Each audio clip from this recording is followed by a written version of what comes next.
Welcome to the Cheating Secrets channel. Elise, with whom I had lived for 9 years, and I were reading the news on our tablets after finishing our Saturday morning breakfast when the doorbell rang. Elise jumped slightly in surprise. I had noticed that she had been a bit nervous and restless over the past week or so, and her anxiety had led to some very good intimacy between us, much better than the boring, uninspired intimacy we'd had for the previous 6 months. "I'll get it," I said, placing my iPad on the table and heading to the door. When I opened it, I saw 2 men showing badges that identified them as police officers. "Good morning. How can I help you?" I asked. "Are you Mr. Brian Campbell?" asked the larger one. I nodded. "We're Officers Stevens and Peters from the Austin Police Department." "Sir, we are here to execute a search warrant," he said, handing me a packet of documents. "A search warrant?" I exclaimed in confusion. "For what?" "Sir, everything is described in the warrant. We'll give you a few minutes to read it. You can also contact your lawyer if you feel it's necessary. We'd also like to speak with your wife, Elise Campbell, if she's available." "She's in the kitchen," I said, leading the 2 officers into the hallway. I read through the warrant and discovered that it was indeed issued for my wife, Elise, specifically regarding any firearms she might possess and any property that might belong to a Mr. Conrad O'Brien. Returning to the kitchen with the police officers, I asked, "Is this somehow related to that rich guy who was found dead last week?" "My wife works for one of his companies, but we don't know him. I've never even met the guy." As I said this, I looked up and saw that my wife's face had turned pale, and her eyes were wide with shock. If they were looking for a guilty face, they didn't need to look any further. "Elise, do you know what this is about?" "They have a warrant to search our house, and it implies that you're somehow connected to Conrad O'Brien's murder," I said, irritation creeping into my voice. "Sir, please allow us to ask the questions. Could you sit somewhere outside of the kitchen? We have a few questions we'd like to ask Mrs. Campbell," one of the officers said. "Is she under arrest?" I asked. I really think she should speak to a lawyer before answering a bunch of questions.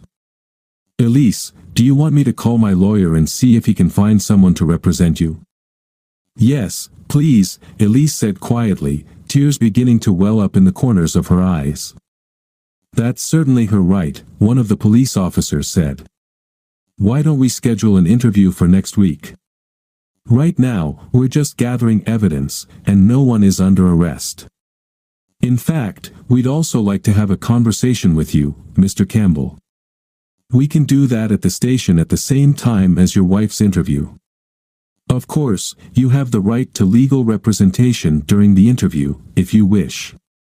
One more question, sir. Do you have any firearms in the house that we should be aware of?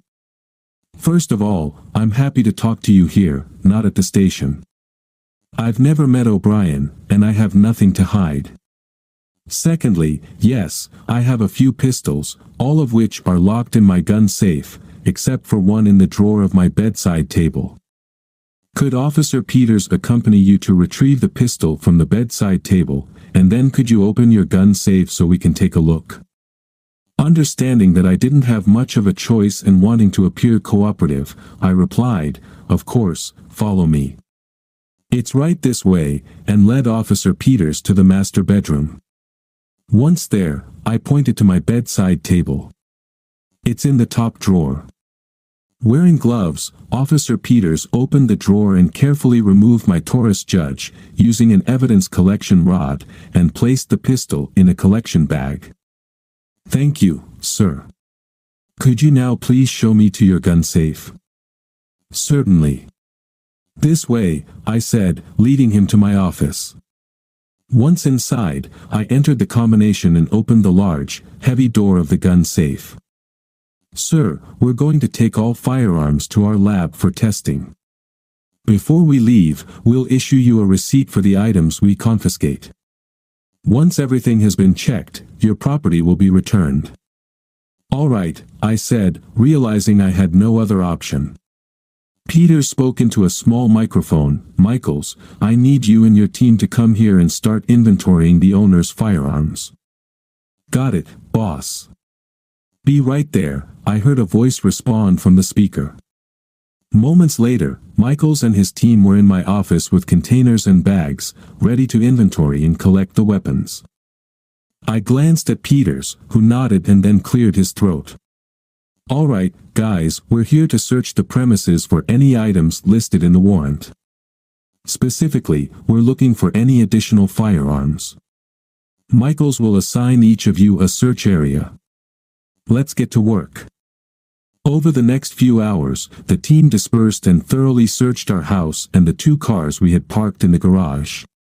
While they weren't destructive, the house was certainly in disarray by the time the search was complete. We waited about 10 minutes while the forensic team and the 2 officers conferred near their cars. I kept looking at Elise, giving her my best, what the hell is going on, look. Then Officer Peters knocked on the door. I opened it, and he handed me a receipt, thanking me for cooperating with the search. As if I had a choice. I nodded, glancing over the receipt and noting that all they had taken were firearms, 5 long rifles and 4 pistols. He asked if he could speak with Mrs. Campbell, and I once again led him into our home. Elise was still sitting at the kitchen table, her head down, and it looked like she had been crying. The officer gently asked, Mrs. Campbell. She looked up, and he handed her a copy of his business card, instructing her to arrange an interview at the station later in the week, once her lawyer was available. She nodded and said, all right. Then he asked if he and his partner could have a conversation with me in my office and informed me that I had the right to an attorney if I wanted one. I said I didn't need one since I'd never met O'Brien and had nothing to hide. The interview was thorough but lasted less than an hour, as I had never even met O'Brien. They wanted to know if I had any grievances against this fool who, apparently, had been sleeping with my wife, and they also wanted to check my alibi. They asked about my whereabouts on the night O'Brien was killed. I asked which night it was, and they gave me the date. I pulled out my iPhone and looked at my calendar. I was at my friend Lee Rogers' house that night. Elise told me she was going to stay over at her aunt's in Fredericksburg, so I called Lee, and he invited me over, I explained. When they asked what we did, I said we had dinner with Lee's wife, Pat. After dinner, we chatted for a bit, and then Lee took me up in his private plane since he's an avid pilot. I explained that in his neighborhood, at Breakaway Park in Cedar Park, there's a private airstrip, and many of the residents, including Lee, have their own planes and hangars. It turned out the officers were familiar with the area. I told them we took off around 8 p.m. and returned about an hour later. They asked who piloted the plane, and I said that I wasn't the pilot, but Lee had served as a military pilot for many years, so I felt perfectly safe flying with him. They mentioned they might need to verify my story, so I gave them Lee's full name, address, and phone number.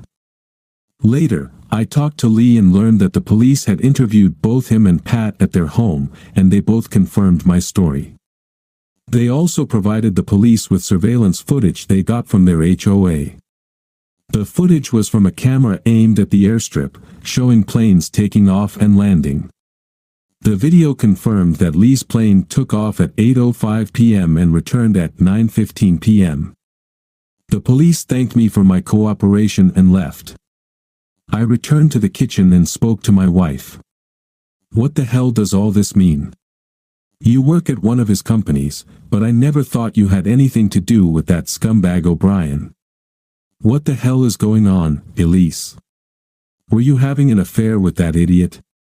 She looked up at me, her lower lip trembling, tears streaming down her face. She whimpered, "I'm so sorry," then jumped up from her seat and rushed to our bedroom, locking the door behind her. The following week was chaotic. Local news channels got wind of the search warrant and hounded both Elise and me for interviews or comments. Conrad O'Brien's murder was the top local story. We didn't say anything, just as her lawyer had instructed.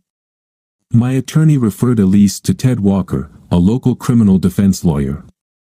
For some reason, Elise didn't want me present at the meeting she scheduled with Ted for Monday afternoon. Something was definitely wrong. O'Brien had made millions developing software and online projects. His companies had once employed over 1,000 people locally, but a few years ago, he outsourced most of his development work to India to cut costs. Nonetheless, he frequently made headlines, often for charitable donations, and he still employed quite a few people, including Elise. However, there were rumors that old Conrad was a womanizer, particularly fond of betting attractive married women. Walker arranged for Elise to meet with the police at 9:30 a.m. on Friday. She told me that Ted believed the police were just fishing for information and doubted anything substantial would come of it. Well, Ted couldn't have been more wrong. Around 11:30 a.m. on Friday, I received a call from a distraught Elise, informing me that after the interview, the police had arrested her and charged her with the murder of Conrad O'Brien. She was taken into custody and placed in the women's jail downtown, with a bail hearing set for the following Monday.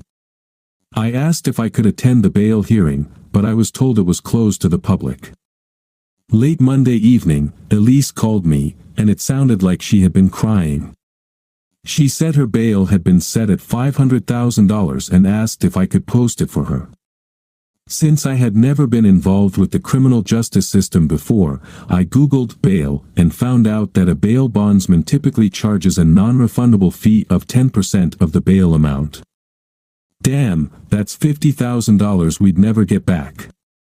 A few years ago, I had started a successful recruiting business, and we were doing well financially, but still, $50,000 was a lot of money.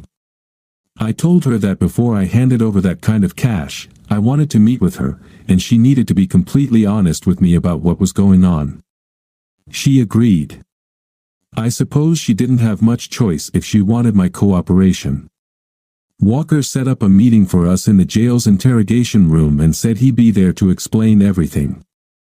I arrived at the jail, where they checked me to make sure I wasn't carrying any contraband or weapons, and then I was led to the interrogation room usually used by defendants and their attorneys. Walker and Elise were already in the room, and Elise was wearing an orange jumpsuit. It didn't look good on her at all. Instead of getting answers directly from Elise, Walker acted as her spokesperson. He said that I would likely find out the facts anyway, so he was prepared to tell me what I wanted to know. He revealed that Elise and O'Brien had been having an affair for about 6 months, which had only ended because of his death. I was stunned by this revelation and glared at Elise angrily. "You're a damn cheat. No wonder sex with you was so damn boring until that jerk died. He was using you, wasn't he? You liar." Elise sat there, shocked and devastated by my outburst, her head bowed, crying. Walker said he understood how upsetting this news was for me and asked if I could take a few minutes to calm down. He said that despite the affair, he was certain Elise didn't kill O'Brien. "Really?" I asked. "If you're so damn sure, then why did they arrest her for his murder? They must have some pretty solid evidence against her." Walker went on to explain that the murder took place at O'Brien's 300-hectare ranch located in the Texas Hill Country, west of Austin. The house on the ranch was a mini-mansion, smaller than O'Brien's luxurious home on Lake Austin, but still a 2-story, 450-square-meter residence with a pool and tennis court. The house was equipped with exterior security cameras with night vision that captured any vehicle or pedestrian movement approaching the home from all sides. There were also interior cameras, but O'Brien only activated them when he was away, and indeed, these cameras were turned off when he was killed. Ted continued, explaining that the police had shown footage from the surveillance cameras, which captured O'Brien's Lamborghini driving up the driveway at 9 p.m. on the night he was murdered. The camera inside the house clearly recorded him entering the garage before he turned off the interior cameras. Around 10 p.m., the exterior surveillance cameras captured Elisa's Lexus driving up the driveway and parking outside. The footage clearly shows Elise walking up to the front door and entering the house. I found the casual way she walked in just as unsettling as the rest of this messy situation. A few minutes later, the same camera recorded her hastily leaving the house and practically running to her car before quickly driving away. "Damn!" I exclaimed. "It sure as hell looks like she did it." I looked at Elise and asked, "Did you really do it?" Her lawyer tried to stop her from answering, but she didn't listen to his advice. "No, I swear, I didn't do it." When I went inside, I saw him sitting in his chair. I could see his legs, but his back was to me. He didn't respond when I called out, so I thought he was asleep. When I walked around the chair and looked at him, he had a bullet hole in his forehead, right between his eyes, and his chest was covered in blood. I screamed, panicked, and ran back to my car. "I'm not sure why I should believe you," I said. "You've already admitted that you're a lying, deceitful crap who had an affair behind my back for 6 months while I was busting my ass to give you the kind of life most women would dream of. And I'm also not sure why I should fork over $50,000 to bail you out of this place."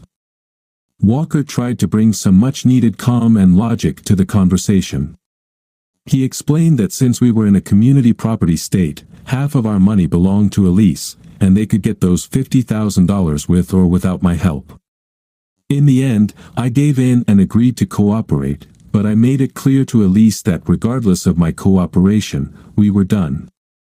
Walker remained optimistic that Elise could avoid charges, despite the fact that she had been at O'Brien's house and fled the scene without calling the police. Walker summarized the evidence gathered by the police. "The good news is that the ballistic analysis didn't match any of the guns from your home to the murder weapon. Unfortunately, the bad news is that the only people caught on O'Brien's surveillance cameras in the past week were O'Brien and Mrs. Campbell. The details of the case hit the media, and they turned our lives into a living hell. Reporters hounded us outside our home when we weren't there and even outside my office. Some of the questions made me look like a clueless cuckold. They asked if I knew about her affair with O'Brien and so on. I guess I was a clueless cuckold. Once, I snapped back at the reporters, saying that I had never even met O'Brien and had no knowledge of any relationship between him and my wife. I certainly would never have allowed it if I had known. I kicked Elise out of our bedroom, and now she slept in the guest room and used the guest bathroom.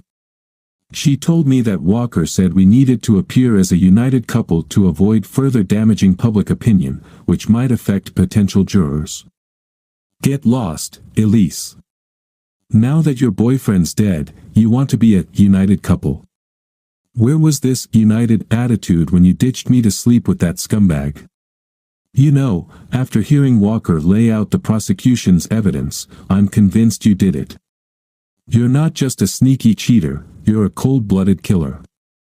I'm glad the state's keeping my firearms until this case is over. I don't trust you as far as I can throw your pathetic ass. I even installed a bolt on my bedroom door so you can't get to me while I'm sleeping." She looked at me with a shocked expression, at least that she was good at. The district attorney met with Walker and Elise several times, trying to negotiate a plea deal. They settled on a deal for manslaughter with a 2-year sentence, of which she would serve 1 year before becoming eligible for parole. Why such a lenient sentence? I guess the prosecution had major issues with proving up motive. Why would Elise need to kill O'Brien? He seemed to treat her well and gave her nice gifts. He even opened a secret bank account where he transferred money to her. When I found out about her secret account, I insisted she pay me back the $50,000 I had put up for her bail. They also had the issue of never being able to find the murder weapon, despite all their efforts. Though Elise maintained her innocence, Walker begged her to take the deal since all the evidence, except for the motive and murder weapon, was against her. And the plea deal was quite favorable. Why risk a jury convicting her of murder? The jury wasn't going to be sympathetic to a woman who had a 6-month affair, and the cameras clearly showed that only she and O'Brien were in the house. With tears in her eyes, she finally agreed.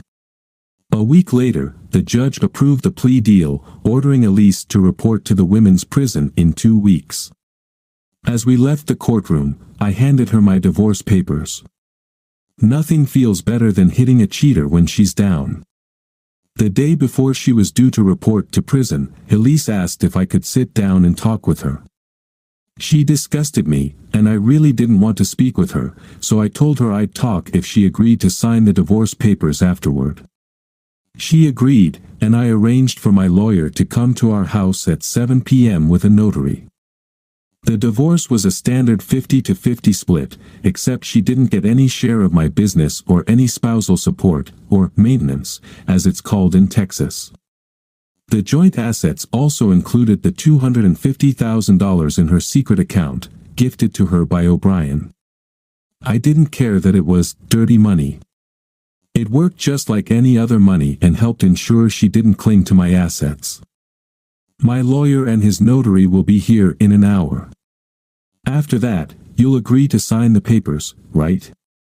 Yes, I'll sign the papers. Thank you for talking to me.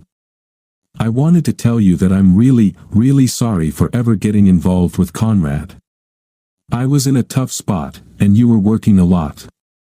We met at a cafe, and he charmed me. He made me feel better at a time when I was feeling miserable.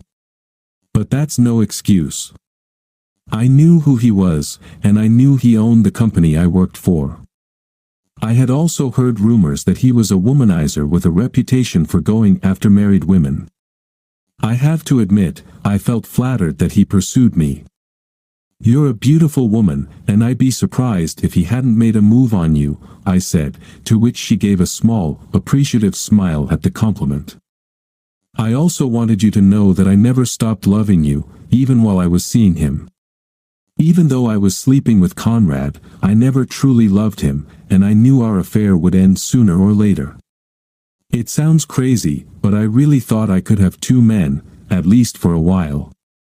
My affair was never about you, and I wanted you to know that we never really talked about you. Early on, after we had finished, he tried to insult you, and I left instead of spending the night with him. I told him that if he ever said anything bad about you again, we were done. It was after that night that he opened the $250,000 account for me. Wow, I said, this sounds straight out of the Cheater's Handbook, chapter on what to say when you get caught. You know most cheaters get caught eventually, and you knew I would never tolerate infidelity. What exactly did you think would happen when you got caught? I deserve that. I know you have strong morals. Believe it or not, that's one of the things that attracted me to you back in college. I knew you'd throw me out if you ever found out, but I guess every cheater thinks they're different and won't get caught. I think the risk of being caught is part of the thrill that makes the affair exciting. But, of course, it wasn't worth it. Maybe I'm a cheater, but you and I both know I'm not a murderer. Tell me, Brian. Did you kill Conrad or pay someone to have him killed? Nice try, Elise. Did Walker put you up to this? Did he set you up to try to get a confession out of me? Her pale face told me I'd hit the mark. Tell me, dear wife, if I did it, how the hell would I have gotten there? You think Captain Kirk beamed me over in the Starship Enterprise? Face the facts. You saw the surveillance footage. It was just you and that jerk O'Brien at his house when a bullet put a hole in his head. Since we're on the topic, why don't you finally tell me why you did it? Was he going to dump you? Did you tell him you loved him, and he just laughed, saying you were just a good toy for sex? Go to hell, she growled. Thank God, never again. I snapped back. At that moment, the doorbell rang, signaling the arrival of my lawyer and his notary. I think this conversation is over. Time to end this miserable marriage, I said, stepping out of my office to open the door. For once, Elise kept her word and signed the divorce papers. In a few months, I'd be a free man, and my ex would be sitting in a medium-security state prison. I even played the gentleman and drove her to jail. Okay, let's be honest, I wanted to make sure that she was locked up and out of my life for good. 6 months later, I was at Lee's house, celebrating the finalization of my divorce, which had come in the mail earlier that week. We were sitting in his bar, drinking adult beverages, and Lee was smoking a fine cigar. "Do you feel even a little guilty?" I asked him. Lee gave me a sharp look. "That bastard killed my younger sister. He had it coming. Maybe he didn't pull the trigger himself, but he seduced her, a married woman with 2 kids. When her husband found out about the affair and kicked her out, O'Brien dumped her and cut her off. Megan was so devastated that she'd rather take her own life than face the consequences. But we both know O'Brien was to blame. Lee had told me about O'Brien and his sister after her death. He had been heartbroken for weeks. I just nodded in response as Lee paused, taking a deep drag from his cigar. "And what about you? Do you feel guilty that Elise went to prison for a crime she didn't commit?" "Not really. That stupid crap brought it on herself. She knew I'd burn her life to the ground if I ever found out she was cheating, but she did it anyway. And hell, I learned how to fly and land your plane. That was pretty cool. Plus, someone had to stop O'Brien from going after more married women and ruining more marriages. He caused too much damage. Unfortunately, it seems like our courts and legal system don't care about that. Sometimes morality and law just don't line up." "You've got that right, brother," Lee said, tipping his long-neck beer toward me, and we clinked bottles. We sat in silence for a while, enjoying the evening. Then I asked, "We've never really talked about it, but how tough was the operation for you? How did it feel to put a bullet between that scumbag's eyes?" "Recoil. That's what I felt," Lee said with a laugh. I knew Lee had served in special forces and probably killed plenty of bad guys, but this mission had been particularly tricky. After his sister's death, Lee had planned to kill O'Brien. His military training taught him to plan meticulously, and I had to admit, his plan was brilliant. I had known Lee for a few years, and we were good friends. We often went fishing and hunting together. He thoroughly scouted O'Brien's country house on the hill. Before she died, his sister had even told him that O'Brien always kept the exterior cameras on but turned off the interior ones when he was home. That bit of information was crucial to his planning. I found out about my wife's affair shortly after it started. O'Brien had sent her a text, an innocent message, likely some code for their affair. Lee's sister, Megan, and Elise were connected through their work at one of O'Brien's companies. When I first told Lee about Elise's affair with O'Brien, it took him some time, but eventually, he convinced me to play the long game and not divorce her right away. While Lee was an experienced killer, I was practically useless in our operation, but we were in this together. Lee decided that my role would be to pilot his plane while he carried out the wet work. It took him several months to teach me how to fly and land his plane. It was fun, but deep down, I knew I was learning to fly just to help Lee kill O'Brien, and that sent a chill down my spine. We tracked Elise's movements using a GPS tracker on her car, and I had learned the passcode to unlock her phone. I often checked her messages to monitor her upcoming meetings with O'Brien. On the morning of the operation, Lee drove an old Jeep to a secluded spot about 2 kilometers from O'Brien's house and covered it with camouflage netting. He removed the plates and replaced them with ones taken from an abandoned car he had found. After hiding the Jeep, I picked him up and dropped him off at his house before returning home before noon. That evening, I went to Lee's, and we flew the plane, just like I told the police, except I was the one flying. Lee was dressed entirely in black, with black leather gloves, a balaclava covering his face, and night vision goggles. he looked terrifying. He had a military-style square black parachute, which he said was very maneuverable and would allow him to land on O'Brien's roof or, even better, on the second-floor balcony with a sliding door leading to an upstairs bedroom. O'Brien's master bedroom was downstairs. He also had a backpack strapped to his front, filled with tools and equipment for his escape. I piloted the small plane under Lee's direction until he felt we were in the perfect spot. Opening the plane door, he shouted, "Let's get this done, buddy," over the noise of the propeller, and jumped into the night sky. The conditions were ideal: darkness, barely any moonlight, and calm winds, allowing Lee to make a perfect landing on the second-floor balcony. From his recon, he knew the cameras weren't pointed at the balcony. He picked the lock on the balcony door and waited there until O'Brien arrived and turned off the indoor surveillance cameras. Lee quietly entered the house and crept down the stairs. He told me that he wanted to have a conversation with O'Brien before shooting him. By tracking Elisa's car with GPS, we knew she was still about an hour away. We didn't think there were any listening devices in the house, but Lee didn't want to take any chances, and, in the end, he didn't care what O'Brien had to say.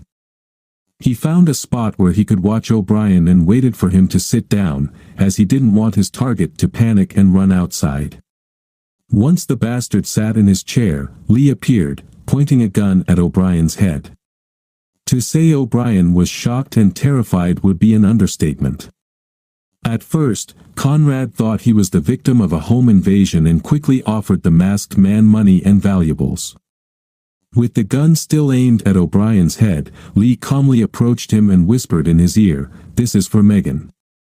Taking a step back, Lee saw the realization hit O'Brien, and he also noticed a large wet spot forming on O'Brien's pants. Then Lee pulled the trigger, ending O'Brien's pathetic life. Lee's escape gear was a dismantled ultralight hang glider, made with lightweight aluminum struts that fit together to support the nylon fabric of the wings. It took him about 10 minutes to assemble the glider. Since the exterior cameras were angled downward to catch intruders, Lee figured he only needed to fly about 100 meters away from the house to avoid detection. After making sure he packed all his gear, he stepped back onto the balcony and locked the door from the outside this time. He climbed from the balcony to the roof and used a rope he had tied to pull the assembled hang glider up onto the roof. Fortunately, the roof's slope was manageable, so he carefully climbed to the highest point with the glider. Feeling a light breeze on his face, he took a running start along the ridge of the roof and launched the glider. He told me he must have been pumped with adrenaline because he probably flew 500 meters before landing. Once on the ground, Lee disassembled the glider and made his way to the Jeep. He packed up his gear and drove off into the night. The next day, he disposed of the gun, the hand glider, and the black clothes he had worn. He even got rid of his shoes to avoid leaving any traces. Hearing Lee recall his part of the mission, I exclaimed, "Lee, you've been retired for over 10 years, but you've still got it." "Brian, I did it for my little sister. May she rest in peace." As Toby Keith once said, "I ain't as good as I once was, but I'm as good once as I ever was." Thank you for listening until the end. See you in the next episode of Cheating Secrets. Take care of yourself and your loved ones. Goodbye.